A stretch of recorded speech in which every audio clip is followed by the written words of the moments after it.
Hi everybody, how are we doing? Welcome to something different and new from We Global. We've got a brand new English football season ahead of us, and we thought, you know what? Let's do something new. We've got lots of friends who follow football. This is going to be a new show here on the page, and it's going to be shared out across our sister group, League of Extraordinary Gentlemen Football League, and also on our YouTube channel. We'll look a little bit different. You're with me, Mark, part of the We Global team, and I'm going to be joined, as you can see, by two newbies. I think it would be fair to call them Imran and Kyle. How you both doing, guys? I'm great, thank you. Excellent. I'm doing quite well. You're doing quite well. Looking forward to the new season? Of I'm a course. bit more hopeful than I was this time last season. What do you mean? No, I mean, like last season, I wasn't too sure we'd make top four, and we just about scraped it. But then we won the Champions League, so You should be pretty happy then, right? Well, look, a big part of this show is our fantasy football, which we've been running for how long now? Probably 10 years, I think. We've been running it for some time. But it feels as though I've been involved in it for that long, for about 10 years. And I've never won it though. So let's just be clear, right? I've never won it. In fact, Imran, you joined for the first time last season, right? Yep, and I'd say it's a pretty good debut season. Third in the first year. pretty good. Well, in fact, hang on. Let's remind ourselves then of where you finished in the league last season. Coming in on your debut, where did you finish, by the way? I finished in the end third. It was a tough battle. It went to the last week actually. I was in with a chance of winning it in the last week, but I think Paul picked me there with an Aguero pick, which turned out to be pretty good. You didn't see that coming? No, on his last ever appearance for City, and he's cost me the league. So you think you would have gone on to win it? Yeah, I think if he hadn't had Aguero, I had a pretty strong week, but the Aguero saved him. Wow. I think he scored twice, didn't he? 2 goals, 1 assist. I think he got. Yeah. It's quite a high scoring. I'm sure when Paul watches this, he might have something to say about that. What about you, Kyle? How did you get home in the league? Well, last season was quite a competitive season. I mean, it was up and down throughout the season, but I mean, the table there says I finished 5th, but I'm gonna say I finished joint 4th because it come sounds on, better. man. I think the thing that they always say in football is the table doesn't lie, right? Exactly. The table doesn't lie. You finished 5th. Just accept it and move on. You weren't happy with that, then I gather. Well, I mean, I was going for the win, but I think the trophy kind of escaped me the last 2 weeks, and so I guess I had to settle for the top 4, and I didn't even get that. So, yeah, it was a bit of a disappointing season. This is not the first time the trophy has escaped you, is it? No, it is not. I've finished 2nd, I've finished 3rd, and now I've finished 5th, and so I'm always in that ballpark, but I've never actually lifted the trophy. Well, I can't say that I finished joint anything because clearly you can see, I don't know where you guys stand, but I tend to have, my team is the Emeralds. That's our name, right? And that's who I bring every year. I'm the manager of the Emeralds. I finished 7th last season. I was overjoyed. Right? Because I think there's some far more talented managers in the league than myself. So I got closer to Paul Aaron last year. So I felt all right. In fact, he finished just ahead of me in the table. So that was actually all right. So we've got quite a few new players in the league this year. You guys know any of them, by the way? Yep. I know for a fact Essen and Joe are new to the league, and I'm sure there'll be interesting characters to have in the league, especially Essen. Last year in his FPL, it was his first year playing FPL, and he triple captained Bamford in his first game week as kind of a joke, and it turns out Bamford went on to score, I think, a brace and scored Essen massive points in the first week. Wow. Yeah. It was like over 50 points, like for one player. It was insane. Wow. So is he one to watch? I'd say so, yeah. He's invested in football. He's a United fan. And Ooh. I think there'll be a lot of wild card entries into his team, which could turn out to be successful. And Joe Carthy, I saw his name as one of the new managers as well. Another newbie. What are you thinking? He's a Liverpool/Wolves fan, I'd say. Ooh. I tease him about that quite a bit. But yeah, he knows football quite well. I think he'll be more of like sticking to the regulars, your Brunos, your Salahs. So I think he'll have a solid shout at the title. So Did hang he on. play Euro fantasy at all? Like during the Euros? Yeah. He set up a league which I took part in and won. And Did yeah. Pre-season, as I like to call it, for me.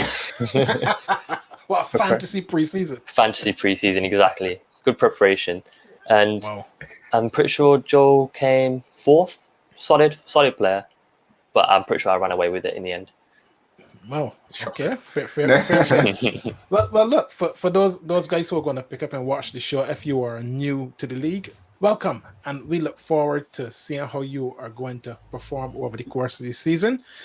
It is a long haul, you know. It's a long old season. Sometimes some people do very good up front, and then they fall by the wayside. So let's have a quick look then at some of the big managers in fantasy. And I think there's only one fella to start with, really. You know, in our league, right? Mm-hmm.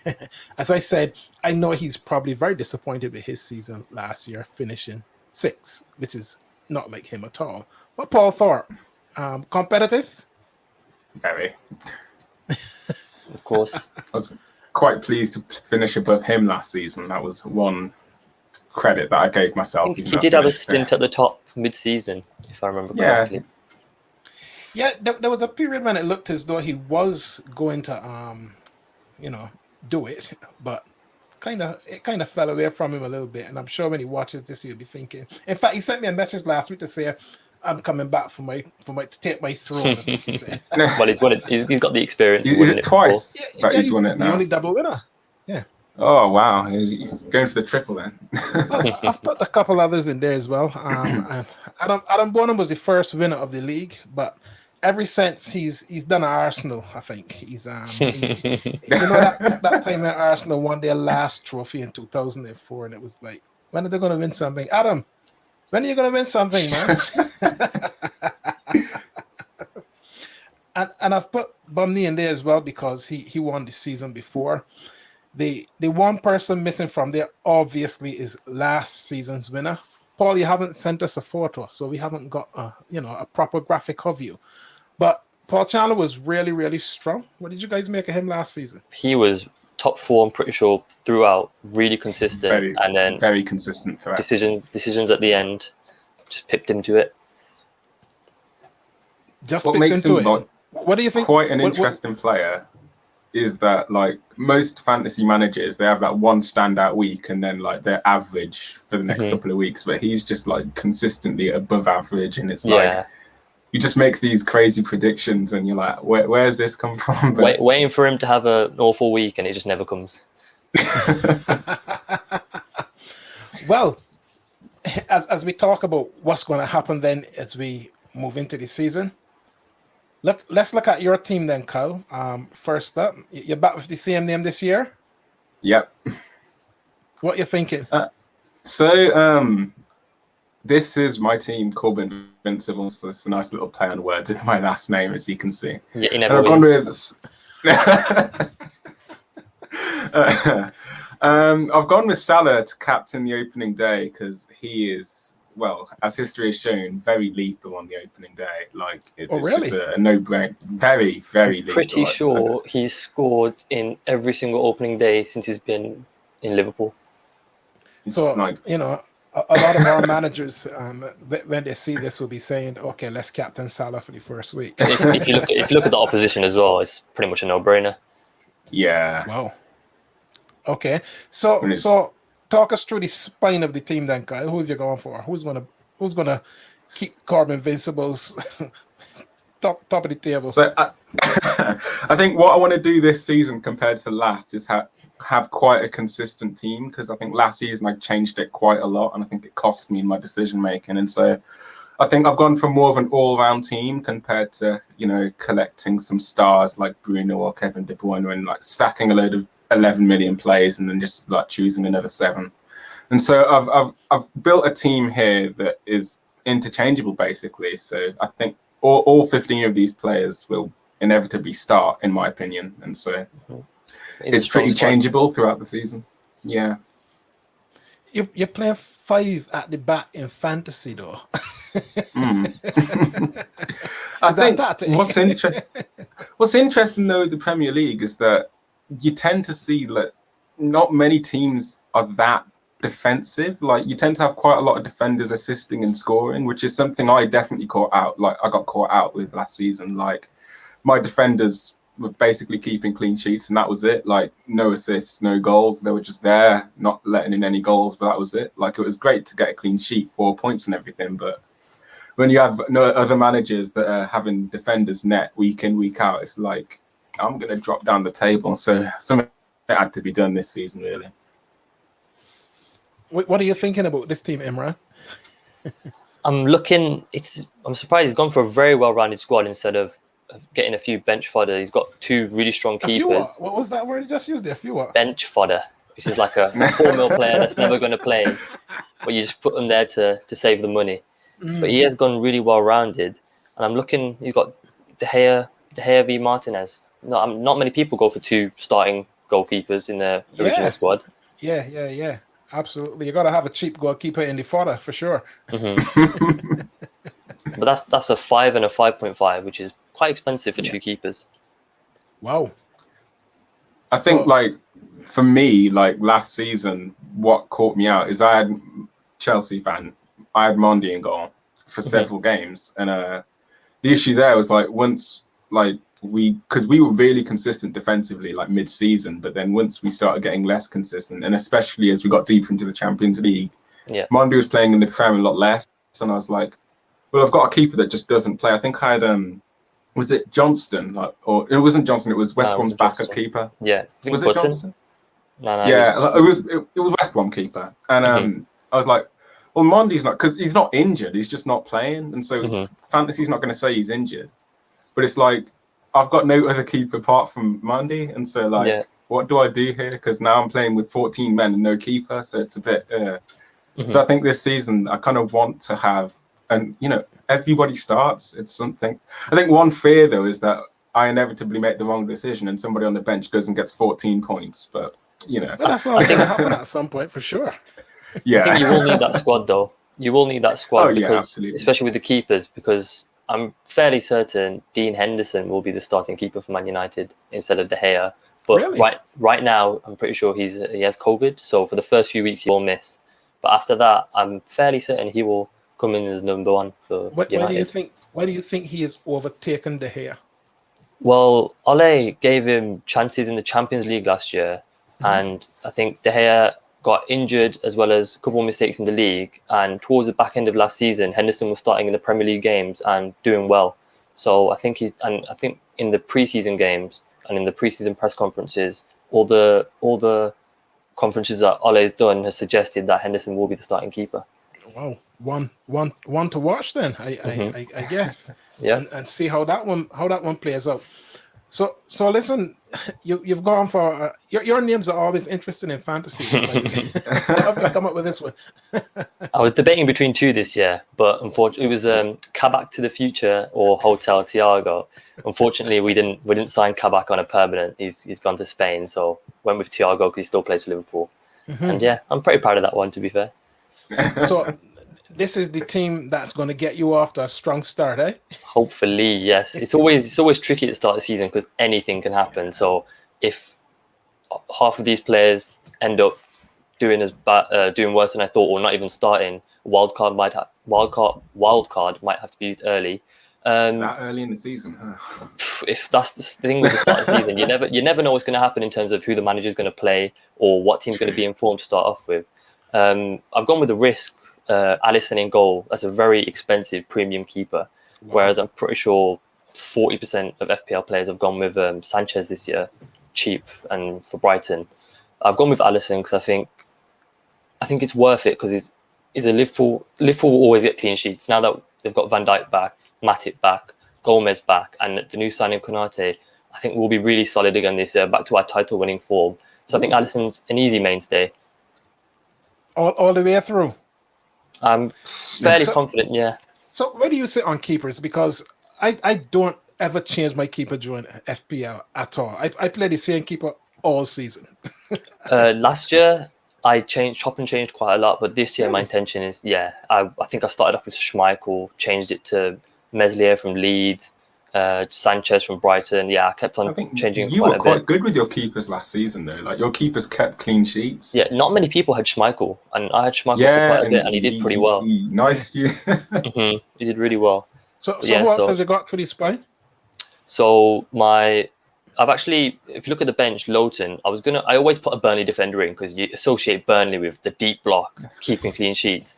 But due to the instance in Liverpool v Athletic Bilbao, there's a pre-season friendly and Robertson actually got injured, which means that to start the Premier League season, Tsimikas should be the starter for Liverpool. And a starting Liverpool left-back being only 4 million is a bargain. So I've got him in just a couple hours ago. Wow. Very, very tactical there, Imran. Very, very tactical. And who's gonna score the goals for you?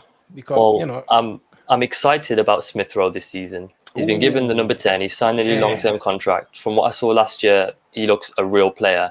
And I think consistently starting over a 38-game season, I think his numbers could soar from midfield.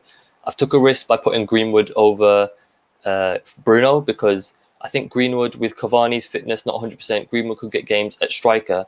And obviously he's a midfielder, so the goals will be worth more. And a prediction that is a bit to the left is getting Aubameyang in. Now, lots of people are saying that Aubameyang's on the decline. Too hit and miss.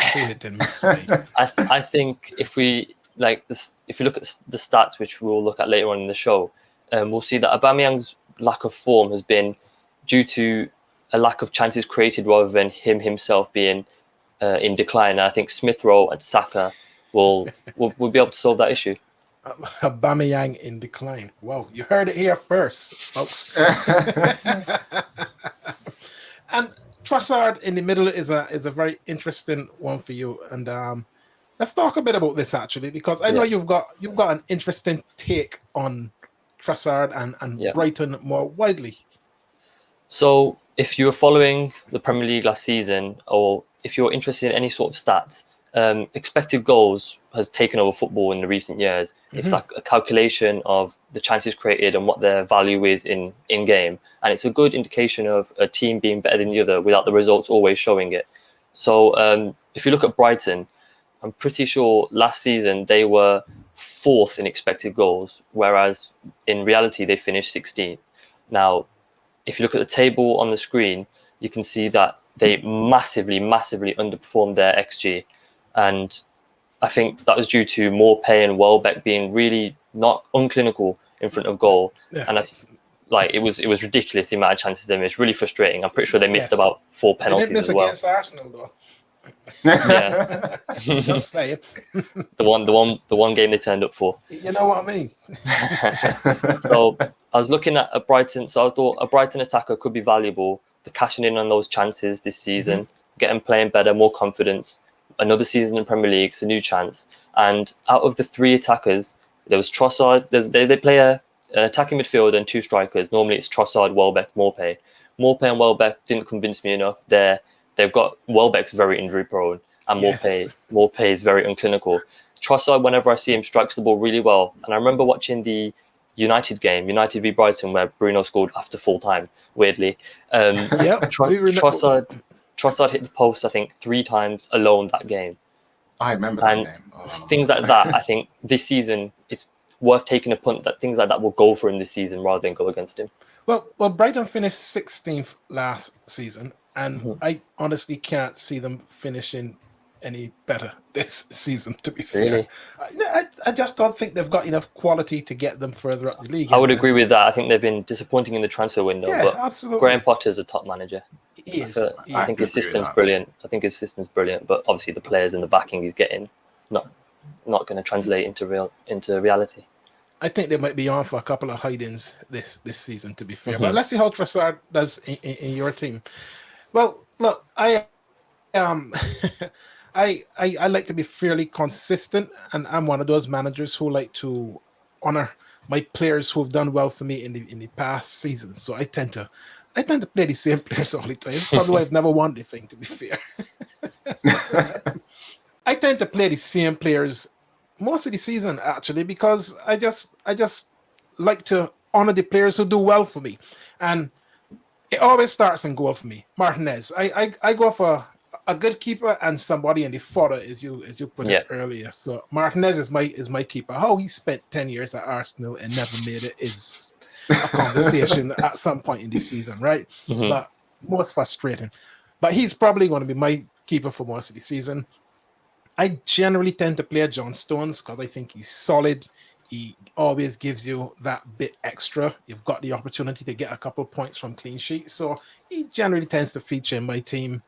You can't leave out Kevin De Bruyne because you know he's going to be there or thereabout at some point during the game. He's likely to give you an assist, likely to get a goal. But this year, I've gone for Sancho as a guy who's new to the league because I've got a feeling about him, actually. I've just got a feeling.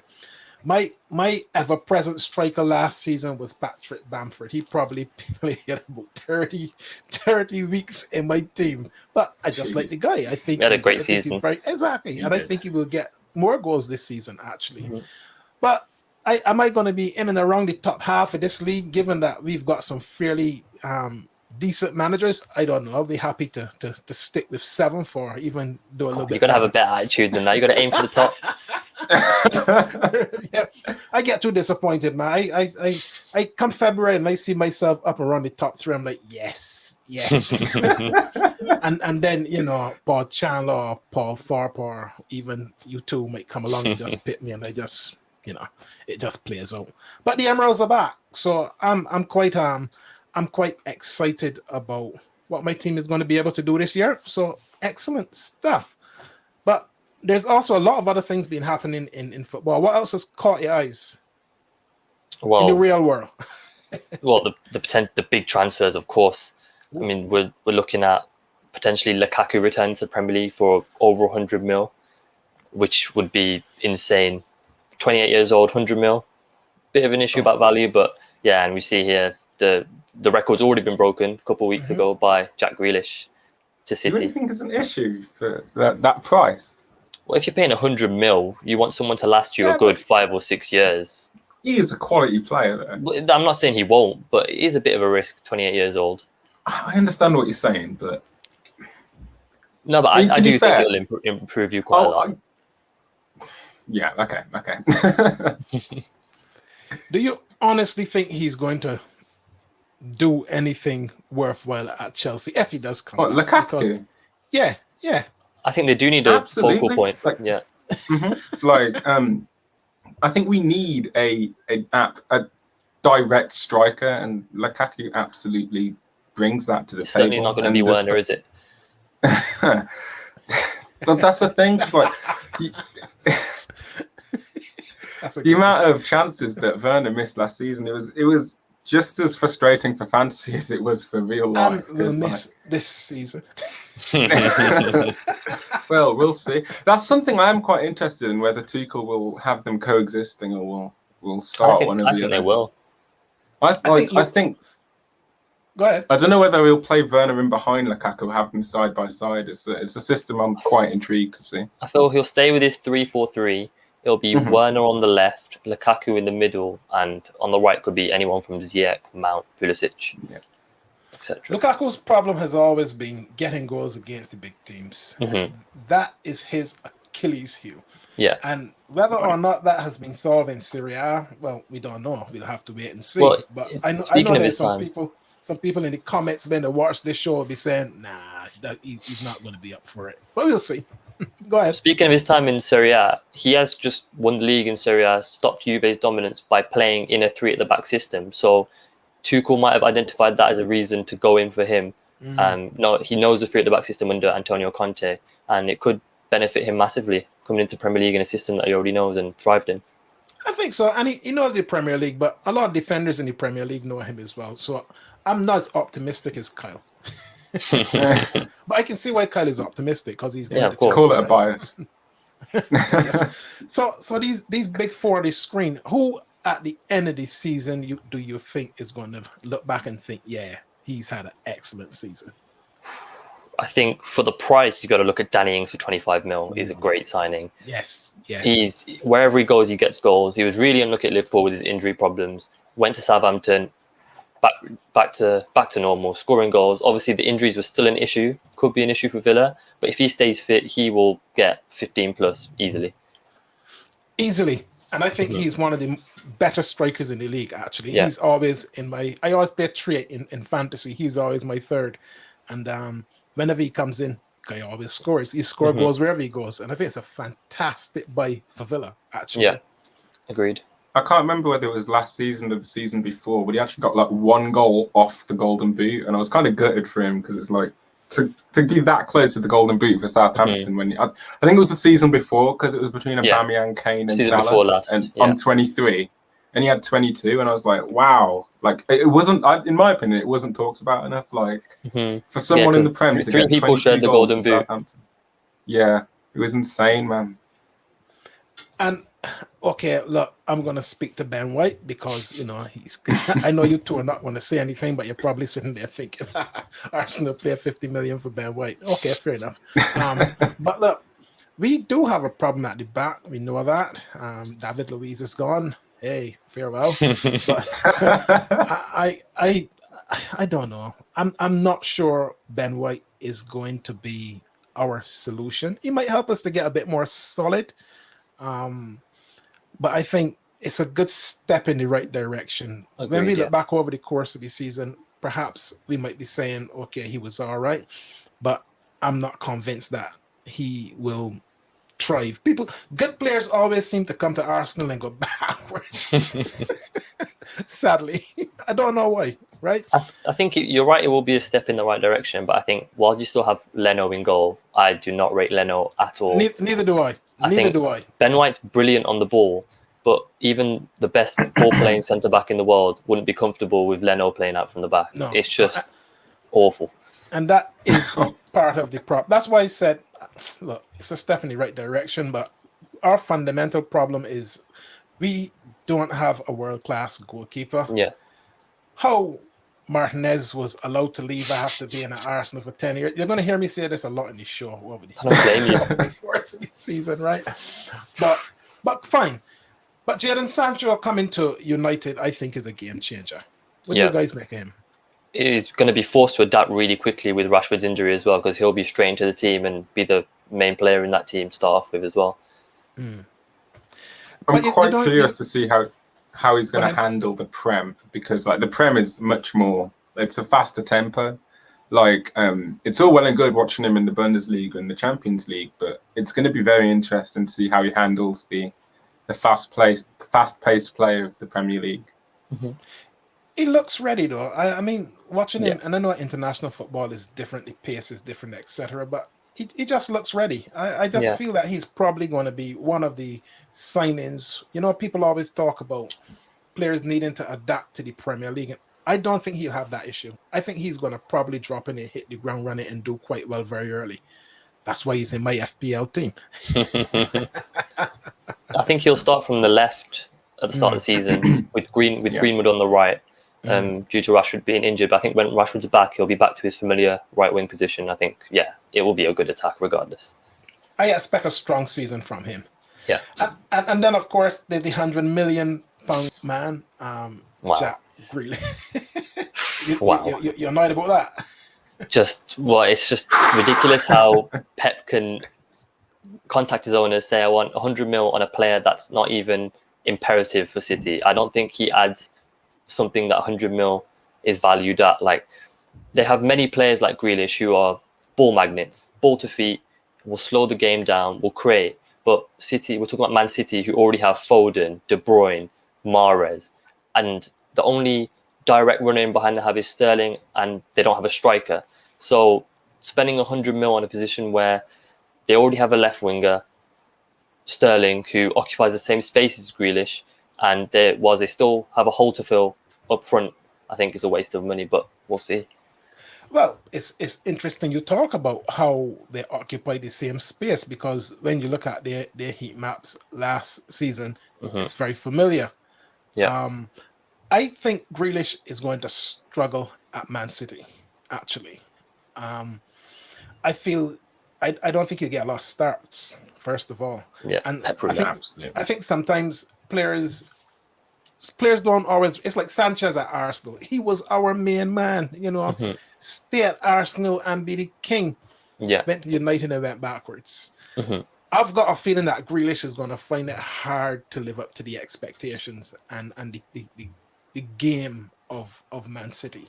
Yeah. And I think Sterling is on fire at the moment, and I can't see him being knocked out of that team very easily. And because they occupy the same position, I mean, I don't know where Pep is going to play a Grealish, but you have to assume he's going to go down the left. Yeah.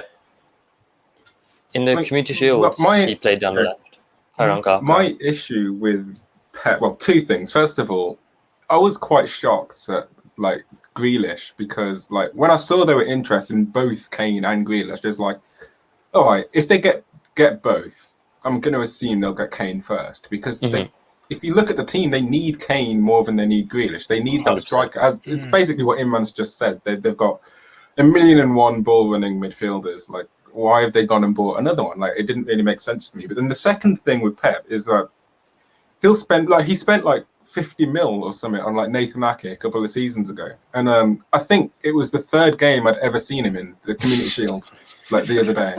Like, I don't understand how you can spend like 50 mil on a player and then play. I think they said in the game that he'd started 6 or 7 games. Like, I think that says it all. Like, if you can spend 50 mil and start him for 7 games, I think your exact phrase was, "Is that Nathan Ake?" Exactly. How do you think the Grealish Sterling challenge is going to play out, Imran? Well, first of all, I think Sterling is way more important to City than Grealish will be, because Sterling offers them, like, none of the attackers apart from maybe Gabriel Jesus offers what Sterling has, which is getting in behind the defense, and that is so important in the Premier League. Yeah. I think if you have too many ball to feet players, you'll become stale in attack, and I think that's what Grealish is. So my hope is, it'll be unfortunate for City fans, but I hope it happens, is that Pep tries to get them both in the team and sacrifices one of them by playing them out of position, which will obviously hinder them in the grand scheme of things. And I think that might be what Pep does, by either playing Sterling up front to solve the issue of striker, or on the right, which is just not as good as Sterling on the left. I think it's going to upset their rhythm, and I think that's what we can expect to see over the course of the season. And but hey, 100 million for Grealish. Who would have thought that not so long ago? Eh? I'm pretty sure Arsenal 2 years ago put in a 20 mil bid or something like that. Market value. At least I think so. So look, we've got to look at the week coming up, because the league kicks off, and we are. I'm going to say we are part of the Big Six. Yeah, right. Just about. Kali, you wanna talk us through your first 6 at Chelsea? Yeah. Well, I'm not sure how confident to be about our first 6 games, because as you can see, it's quite a rocky road. I'm kind of happy that our first game is home, but it's kind of a derby. So, like, none of these are guaranteed wins. I mean, yes, as Imran said earlier, you never know with the first 6 games of the season, but on paper, you're not sure who to call. Like, it's going to be very, very tough. Assume you'll get 3 points off Arsenal in the second game. Easily. Well, I mean, you took 6 points off us last season, so That's true. I mean, you would have assumed that last season, but I don't think we beat you at all last season. So I just don't have any confidence in them. I just don't. Too many years of disappointment. Apathy. But when you get down to Man City, what would look good for you in terms of points? I think I would like at least 3 wins from 5 games. I think our most difficult game will be that Liverpool at Anfield, especially now that fans are back as well. Like, well, anybody that's playing at Anfield this season is going to be a difficult game. But yeah, I think I would like a win at Spurs. That would be very, very nice. That would please me a lot. Is that? Oh yes. Wait. Wow. Yeah. Why Spurs? Just because well, it's not London only is it a derby? derby, but yeah, not only that, but like the way it's been a bit tragic over the last couple of months for Spurs. Their board, their management, organisation, it's all a bit all over the place. It will be interesting to see how Nuno starts the season, because from what I've seen, he's made quite a few signings over the last couple of weeks, but it would be a very satisfying win. Plus, with that first 6 games, you can't really blame me. You know, I know my friend Andrea Barrow, one of the co-hosts of the Living Room of the Global, will be looking at this and laughing, because he'd be thinking, Spurs? Man, Spurs got this. Spurs got... I don't know. Spurs just seem to be all over the place. And this, what you guys making this Harry Kane thing, by the way?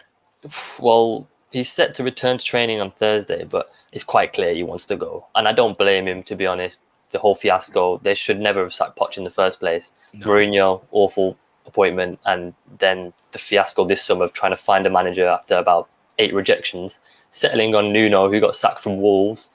So I could see Harry Kane turning around and saying, "He didn't get sacked from Wolves, did he?" I think it was more of a mutual thing. But I'm sure a lot of Wolves fans got a bit sick and tired of Nuno towards the end. True. And I can see Harry Kane looking at Spurs, seeing the moves they've made and saying, I'm not going to win trophies here. I need trophies in my career. I'm 28 now. It's time to go. And I don't blame him for that, because he is a top class striker. Yep, absolutely. So, you know, we'll see where he ends up, because he might be one of the big transfers that we talk about on our next show. Who knows? Hey. Of course. All right, so 3 from 5 would be a good place for you, Kyle, yeah? I think so, with Spurs being the outstanding win of of that. Well, fair enough. Well, I suppose we got to wait and see how that plays out, but got to ask the same question as well, Imran, from a Liverpool point of view. That looks pretty easy, doesn't it? 6 out of 6, surely. The whole schedule that we've got is quite nicely spaced out between big games, and obviously getting a promoted team on the opening days. I think the last 2 seasons we had Norwich in 1920. You hammer Norwich fairly often, though, isn't that right? Of course, they're our favourite team to play. Back in the day, Suarez was loving Norwich. Of course, and yeah, I think from those opening 6 games, 18 points, honestly. Ooh. Yeah. You expect to get past Chelsea quite easily. I think that's going to be a brilliant game. That's when we're going to know that Anfield, the crowds are back at Anfield. It's going to be a top 6 game, Anfield, 3rd game of the season, fully fit Van Dijk. Thiago, first time he'll be in front of the fans. Salah, Mane, Firmino will be on it again. I think it'll be a great game. How much are you hanging off? Because this is a couple of times you've mentioned this now. How much are you hanging off of a fully fit Van Dijk being back to pre-championship form? Huh? What it is the difference between a title challenge or not? If Van Dijk stays fit. Yeah, if Van Dijk stays fit, but I think we've managed him really well this preseason, and he took the very mature decision of not going to the Euros, even though he could have played. He knows to prolong his career, he needs to take this seriously, and I think the most vulnerable an athlete is after an ACL injury is the first 4 months of returning to action. So I think we'll take it easy, but of course it's Van Dijk. Van Dijk's Van Dijk. He's a world class centre back, and if he can stay fit throughout the season, we're always going to go places. That's going to be an interesting one to watch, because, to be honest, Liverpool looked all over the place last season without him. You could not believe how a team could look so much in disarray. But at the same time, without the fans, football being so different, you always got to put an asterisk against last season, I feel. So this is going to be a good one. So you're going for 18 points, huh? 18 points, yeah. Got to be confident. Wow. That is pretty amazing. I think it will be quite a tasty game at Anfield, though, between Liverpool and Chelsea. It will be brilliant. I'd probably settle for a draw, but I want to win. So this is an interesting one for Arsenal, because we've lost our 2 games in pre-season. One to Spurs and one to Chelsea. And what do you know? We've gotten them both in the first 6 games of this season. Arsenal don't start well sometimes to me, though. We have been known to lose opening games on quite a few occasions. So you might look there and you might think, oh, we're playing Brentford on the opening day of the season. That should be a pretty straightforward win, but it's away from home. And, straight out of that, we've got Chelsea, Man City. We've got, the North London derby at the end of September. Mm-hmm. That's a hard start for Arsenal, who've had a flat pre-season. Yeah. And at the moment, I probably see a few draws, maybe a win, and a couple of defeats. I'm not that optimistic. I think you should watch out for that Burnley game, because we No, always Burnley tend be to. too confident. Burnley away is always an awful fixture to go to. Yeah, no, Yeah. you know how Burnley you are. know what you're gonna get. They're just gonna sit deep, and you have to break us down for 90 minutes. There you go. That's what they tell you. Yeah, it's gonna be a tough one, and I just feel I don't like how the preseason has gone. I just feel as though I can see what he's doing. I'm really excited, like you, about Smith Rowe. I think he is going to come to the party this season, but I just have a little bit of hesitation around. I don't know how we're going to do overall. We're making small steps. We finished 8th last season. What's success for Arsenal this year? I don't know. Conversation for another show. But I can't say 18 points. Tell you what, if you're sitting here in one of our shows in the future and we're talking about Arsenal got 18 points from their first 6 games, I'll be talking about the title. Seriously. What's your opinion on Arteta and his management style? I like Arteta. I think he's a good manager, very tactically aware. He seems to get on quite well with the players. The challenge I feel is getting the right players to play the system that he wants to play. He needs to get rid of Leno. He just needs to. 100%. He needs a better midfield pairing, I feel, than Partey and Xhaka that he had last season. We've got an excellent strike force. Arsenal are really, really good going forward. Our problem is at the back. And if he can get that sorted out, and the confidence, because there's a real confidence issue all the way through the team, I feel, a lot of times. Even when we go 1 or 2-0 up, you still sit there thinking, but this could end in a draw. You still got a lot of deadwood at the club, I'd say, as well, that needs to be sold. Absolutely. Lacazette, Bellerin, they all need to be either moved on and upgraded, of course. Upgraded. That's a good way to put it. So who do you think are going to be? I mean, when you talk about the big players of the season, as we're talking about Arsenal, here's one. And listen, we've got a guy on our Facebook group, Charles Allen, and I know when he watches this and he sees this, that he's going to be delirious because he loves Aubameyang. What do you make of him? Well, in my player predictions, I've said that he's going to go for the golden boot, and really? I've also got him in my FPL team as well from the start, even though he's an expensive striker, not many people have him. And it's because he's just a goal scorer. And no matter where he's been, like Borussia Dortmund, consistently, if you look at the table there, the red and the green indicate the overperformance or underperformance of the expected goals. And it's never more than 2 expected goals off the target in reality, which shows that he's a consistent finisher every year. And I think many people said, like I mentioned before, that he was on the decline. And I'd say it's more an issue to do with the chances he was being supplied. If he gets chances, he will score. And I think with Smith Rowe and Saka more embedded into the team now, if Saka and Smith Rowe can play 30+ games for Arsenal this season, I think Aubameyang easily reaches 15 or 20 goals minimum. That's a good show. I can't dispute that. That is a very good show. His problem is who's behind him. Exactly. You know what you're going to get with Aubameyang. He will score goals. I think so. In my opinion, so. You can say what you want about Aubameyang, but at the end of the day, from my personal perspective, if we were to play Arsenal and I saw Aubameyang in the starting lineup, I'd be a bit nervous. Really? He is a clinical striker. Like, if you can get him the opportunity, get him in front of goal, there's no way the ball's in the back of the net. You just have to be afraid of him. But the question is really... One thing that has to happen is he has to play striker more consistently instead of left wing. I think in the preseason games he's been playing left wing because Lacazette's up front. So Arteta really does need to move on Lacazette, put Aubameyang up front, and you'll see these numbers soar. Yeah, that is the Arsenal conundrum right there. I think Aubameyang on the left always feel to me as though that's wasted effort for us. 100%. Always. So we need him more centrally, more often this season. But of course, when you're talking about stats and strikers, we also have to look at, your striker. Mo Salah. Of course, the king. Really? Well, the king of Anfield, I guess. Wow. What do you think he's going to do this season? I think Salah is, I can't believe how consistent he is. Like, if you look at last year, for example, Liverpool's an awful season for Liverpool compared to the standards that we've set in recent years. And you saw Mane really struggling, Firmino really struggling, but there was one constant, and of course that's Salah.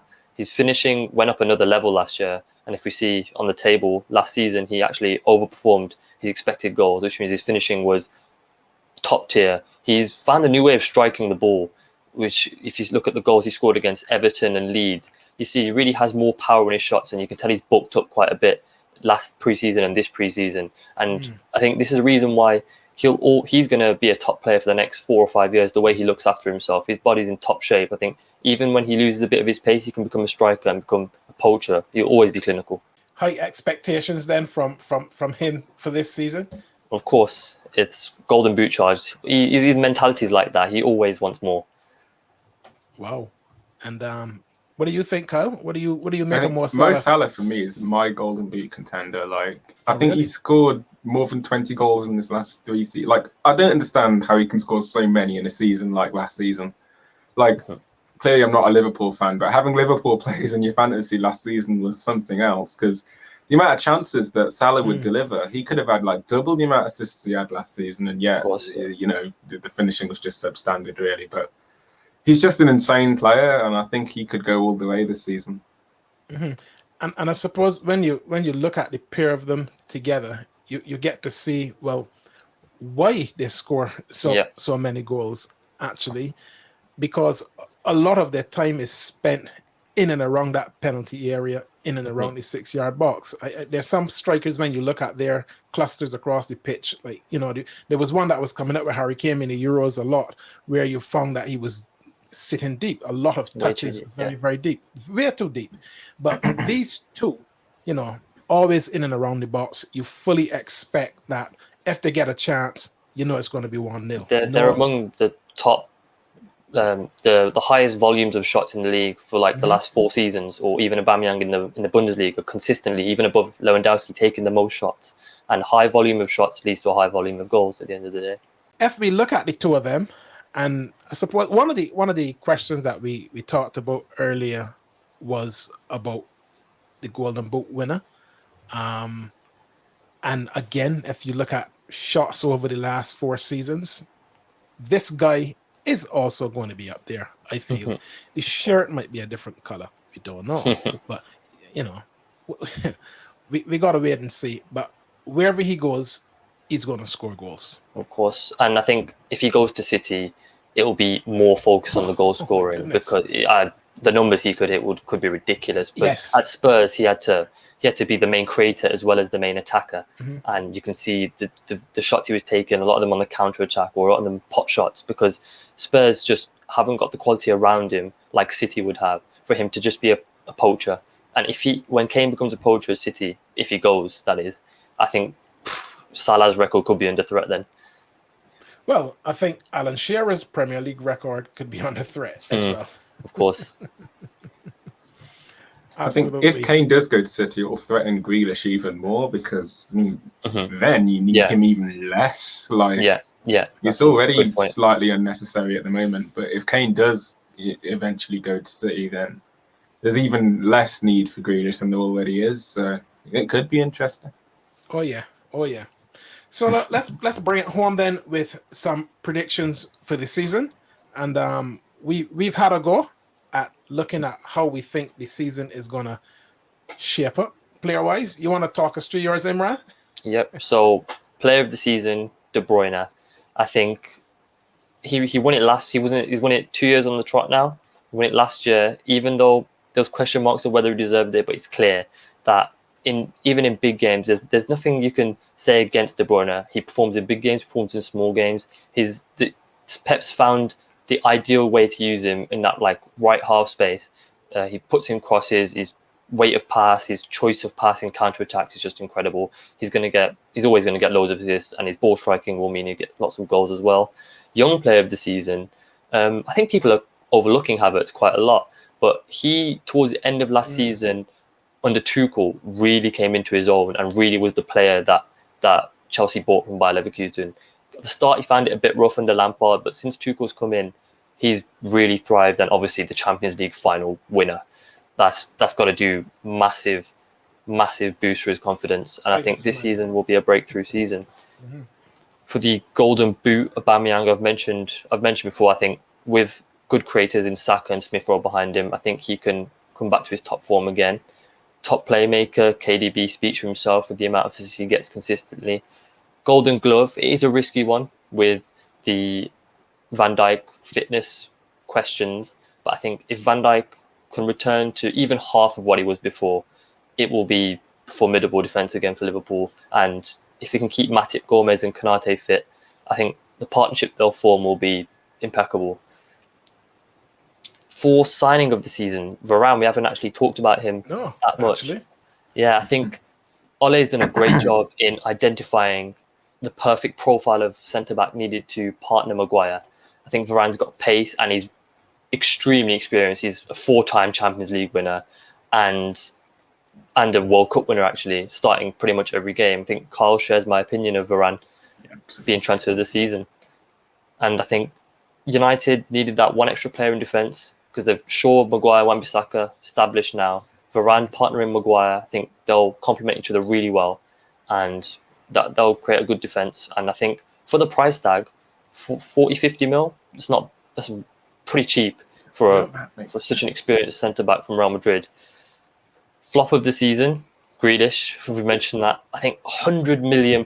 Like, really take time to think about that. £100 million Premier League record signing.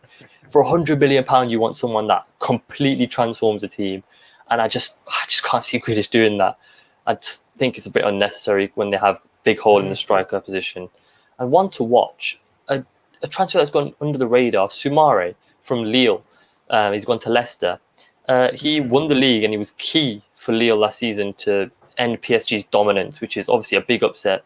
And he can play both in the defensive midfield position and a box-to-box role. And I think with Fofana injured, Ndidi could step back into defence and Soumare will have a chance. And I think he will be a surprise package of the season. Wow. There's some absolute crackers there. Well, from my point of view, I think player of the season, I think Phil Foden is going to go one better than KDB this year, actually. And I think this is his third season now of properly breaking through. This is the one that I think he will make a huge difference in. I've already said I think Sancho is going to make a difference. He's going to hit the ground running. And there's going to be a lot of expectation on his shoulders. But I think he has the creativity, the skill to go past people. He will excite the faithful at Old Trafford. And I do think that he will be Young Player of the Year. If Kane goes to Man City, the Golden Boot is gone. Yeah, 100%. Hands down. But we've got him there in white, assuming that he stays at Spurs. He will still get goals. And I still think he will be in the top 2 goal scorers at the end of the season. But if I'm assuming he's going to go to City. We haven't talked about Bruno Fernandes either. And I think he's going to push Kevin De Bruyne quite hard for top playmaker. He was almost there last season, and I expect even more this season. Like you, Alisson, I think for the Golden Glove. Big goalkeeper, solid, inspires confidence, and I think Van Dijk staying fit is key to that as well. I agree. But I still think that even if Van Dijk is not around for a lot of this season, Alisson is a top-class goalkeeper, man. Top-class keeper. The difference. He will be the difference. Signing of the season, I keep saying Sancho. People might think that I'm a United supporter. I'm not, but I just think this kid is going to really settle like the Premier League. Flop, I can't see past Timo Werner. I'm sorry, but, he is a little Morata-like for me. And I just feel the Premier League might not work for him. So I don't have a lot of expectations for him. And for me, my one to watch, and I'm really hoping that he does come good, Emile Smith-Rowe. Yeah. Very excited about this kid. I think he's a fantastic product at Arsenal. Well, I can't really say more about KDB that hasn't already been said, to be honest. He is undeniably my player of the season. Like, his decision making is just ridiculous. Like, so I just watch Kevin De Bruyne sometimes, and like he's made a decision like minutes before he's even got the ball, and I'm like, it's ridiculous. He's so forward thinking. Young player of the season, I really like Mason Mount. I know what people are going to say, especially off the back of the Euros, because he definitely did have a bit of a disappointing spell for England in the Euros. Mm-hmm. But for Chelsea, I honestly see him scoring quite a lot this season. Like, as Imran said, like Chelsea as a whole have become a lot more fluid. Like, we were a lot more controlled, let me say, like, especially when Tuchel came in. And that's something I see as definitely taking into the next season. So watch out for Mason Mount. I think he'll go very far. Golden Boot, who said everything we need to say. I think, like, Liverpool last season, for Salah to perform as well as he did, and as Imran said earlier, them slowly coming back to form as a whole, like, I just can't see anybody getting more goals than Salah, to be honest. Like, I don't know, I just can't see anybody performing better than him. And we will indeed, won't we? Kevin De Bruyne, just, wow, what a player. Golden Glove, I see, like, you've both gone with Alisson. I think Ederson, I'll hold my hands up and say that Alisson is definitely the better keeper, for a fact. But I think the fact that he's got such a fantastic pairing in Diaz and Stones in front of him, they're just so solid defensively, I think. Yeah. I have to go for City. Like, it's not so much Ederson, it's more City, if that makes sense. And so, of course, signing this season, Varane, like, he is, like, United are going to be one to watch. Like, I think they're going to have a very strong season with Varane at the back. Like, they're going to be a lot more defensively solid. Like, they conceded quite a lot of goals last season. It went a bit under the radar, in my opinion, but I think they'll be quite solid. Flop of the season, that's Pogba for me. Honestly, he doesn't, like, for somebody who has such a reputation, like, I just don't understand it. Like, he doesn't perform. Like, not as, like, you say about some players, they don't perform in the big games. Like, Pogba just doesn't perform, period. Like, there's no standout United performances for me. Like, I can't, if you were to ask me, can you pick out like a Pogba performance from last season that obviously wasn't in the Euros, I'd struggle, honestly. For such a big name, like, it's quite shocking. One to watch. I mean, like, nobody really talks about it. And my one to watch, and honestly, obviously a bit biased, but Gilmour at Norwich. Like, Norwich as a whole are a team to watch for me, because I think they'll do quite well this season. But Gilmour, the player that he is, he's such a good. You really think so? I think, honestly. Well, let's see if they've learned. Let's see if they've learned from their previous mistakes, because that's what they did last time. Straight back down. I think Gilmour, the player that he is, he's such a ball. He's a ball carrying. He's a playmaker. I just love the way he plays, and I think he'll suit Norwich's style quite well. I know we haven't spoken about managers, but the one thing that does come to mind with Sancho and Varane and Pogba, I don't know if Oli is actually the manager to take United where they need to go, and I think that this is going to be a defining season for him. Actually, they've backed him well. He's got a solid set of players, but this is a defining season for him now. I'd say so far, judging him based on the signings that he's gone for, you can see the vision that he has. I think only one of his signings so far, I'd say, are questionable, which is Wan-Bissaka. I don't think he's good enough in the attacking areas for a top team if you want to win a Champions League or Premier League. But Pogba really doesn't fit the system that he wants to play. He doesn't fit in the midfield too, because he's not reliable enough with the ball. Gives it away too much. And he's tried to play him in the left wing position, and it's just, I think they need to cut ties, get him off the wage book, and end that chapter. Use the money somewhere else. Watch the United fans on the chat when they watch this show. That's going to be really interesting. So look, one thing that we haven't touched on before we do our final predictions for the season, one thing we haven't touched on is the big story around Lionel Messi. What do you guys make of that, actually? Ooh. First of all, Barca are an absolute mess. that they can't keep their. They were under the impression they could keep their, well, the god of Barca basically. He's everything to Barca, and the fact that because of how bad their finances are, La Liga have had to say no. That's a huge blow, and I don't know how they're going to adapt to life after Messi, because it's not even like they've had time to prepare it. They thought they were keeping him until 2 hours, and it's just changed like that. Where do you think he's going? Well, it's got to be PSG. I think they're the only team that can afford him. I think maybe City if they hadn't blown 100 mil on Grealish, but I think PSG or nothing. Because it's so short term. Like, it's near the end of the transfer window for one. Second of all, most teams have already spent big. Like, I think the three big teams that could probably have afforded him money-wise are PSG, City, and Chelsea. And, I mean, we've just blown like 100 mil on Lukaku, and City have blown 100 mil on Grealish. So, like, I mean, realistically, you are kind of looking at PSG. I think it's going to be really weird. I can't remember who it was, but I think it was Iniesta that said it's going to be so strange seeing Messi at the new camp, not in a Barca shirt. Like, it can't even like begin to think about it. Like, it's going to be so strange. Like, it's just going to be surreal. But it's end of an era, isn't it? It is, and it was really sad to just see him in tears as he was speaking about. It's a very, very sad moment. But you know, we'll see how he progresses and where he ends up. So finally, then, let's have a look at what you guys think by way of prediction for this season. Go on then, Imran. Give us your top four. Well, that's mine on the right there, and there's one obvious, very controversial take, I'd say. So I've gone with, first of all, finish fourth. Yeah, wow. Arsenal to finish fourth. I don't think anybody's predicting that in all the predictions in the world, but I just have a feeling that Chelsea will be a bit underwhelming coming off the Champions League win. I know that they were solid in the 3-4-3, but over the course of the season, I think it is a bit too defensive. And we saw a few cracks in the game against West Brom, I think it was. And even when they came to Anfield, they won at the end of the day.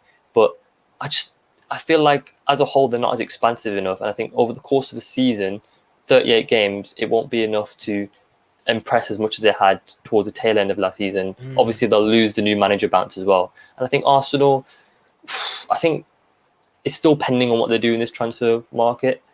Same as with Liverpool. I think Liverpool will not finish first as they are right now, but I'm taking the assumption that we'll invest in a midfielder and maybe an attacker to pip City to the league. Did Jordan Henderson make the decision to stay? I know there was a bit of stuff around him. Yeah, the contract situation still isn't sorted, but he'll stay for this season, I'm fairly certain.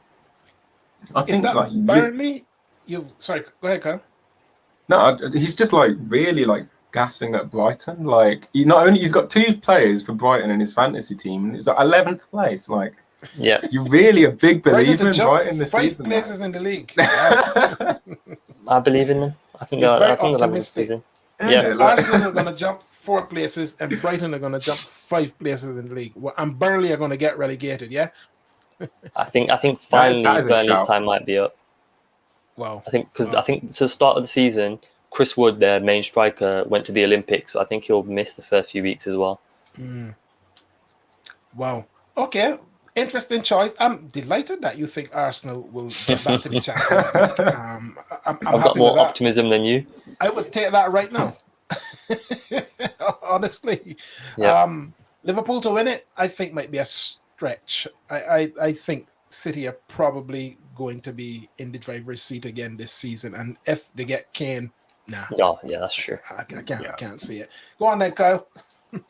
Well, I can't remember which one of you it was that said that that this season was Ole's like crucial season, but for me, I think it was last season that was Ole's crucial season, and I don't think he underperformed. I mean, he finished second in the league and got to a Europa League final, and I think he's only strengthened the team since. And so for me, I honestly see them finishing second this season.